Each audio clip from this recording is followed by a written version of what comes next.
વિરોધ યથાવત। અમદાવાદની સેવન્થ ડે સ્કૂલમાં વિદ્યાર્થીને હત્યા બાદ હવે તપાસનો ધમધમાટ છે।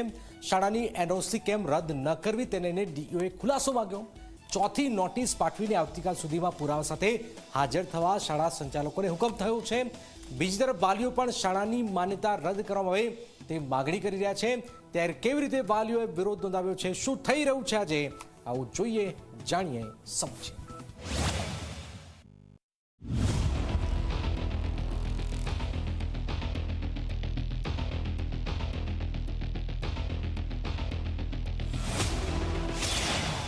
અમદાવાદની સેવન્થ ડે સ્કૂલ સામે વિરોધ યથાવત। વાલીઓએ પોસ્ટર સાથે નોંધાવ્યો વિરોધ। શાળાની માન્યતા રદ કરવા ડીઈઓને કરી રજૂઆત। એએમસી કચેરીએ જઈને પણ વાલીઓએ કરી રજૂઆત। અમદાવાદના ખોખરામાં આવેલી સેવન્થ ડે સ્કૂલમાં નયન નામના વિદ્યાર્થી પર ધારદાર હથિયારથી હુમલો કરીને મોતને ઘાટ ઉતારવામાં આવ્યો હતો।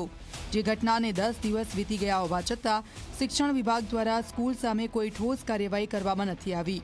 શિક્ષણ વિભાગે કોઈ કડક કાર્યવાહી ન કરતા વાલીઓને ભગવા સેનાના કાર્યકરો ડીઈઓ કચેરી પહોંચ્યા હતા અને શાળાની માન્યતા રદ કરવાની માંગ કરી હતી।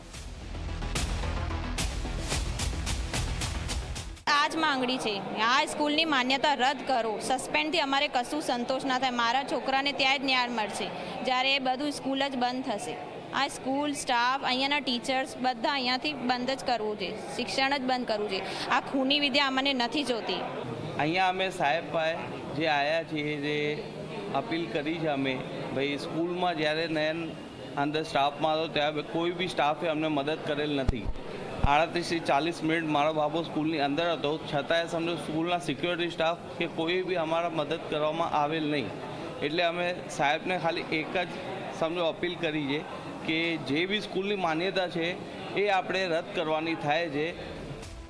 આ તરફ વાલીઓએ કોર્પોરેશન કચેરીએ પહોંચીને મેયર અને કમિશનરને આવેદનપત્ર આપ્યું હતું અને એએમસીએ ભાડે આપેલી જગ્યા પરત લેવાની વાત કરી હતી। સ્કૂલનો ભાડા કરાર રદ કરીને સ્કૂલમાં થયેલું ગેરકાયદેસર દબાણ દૂર કરવાની માંગણી કરી હતી। આ બાબતે એક જ વિષય છે કે આ ડોનેશન પણ લેવામાં આવે છે, ફી પણ વધારે છે। જે ધારા ધોરણો પ્રમાણે ફી લેવાવી જોઈએ એ પ્રમાણે લેવાતી નથી। જે નિયત દર છે, નિયત ધારા ધોરણ છે એ પ્રમાણે ફી નથી લેવાતી, ડોનેશન પણ લેવાય છે।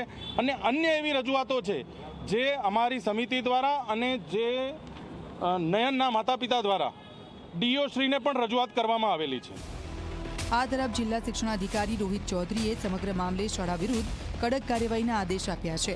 ડીઓએ આપેલી નોટિસનો યોગ્ય જવાબ રજૂ ન કરતા ડીઓએ સંચાલકને ફરી નોટિસ પાઠવી છે।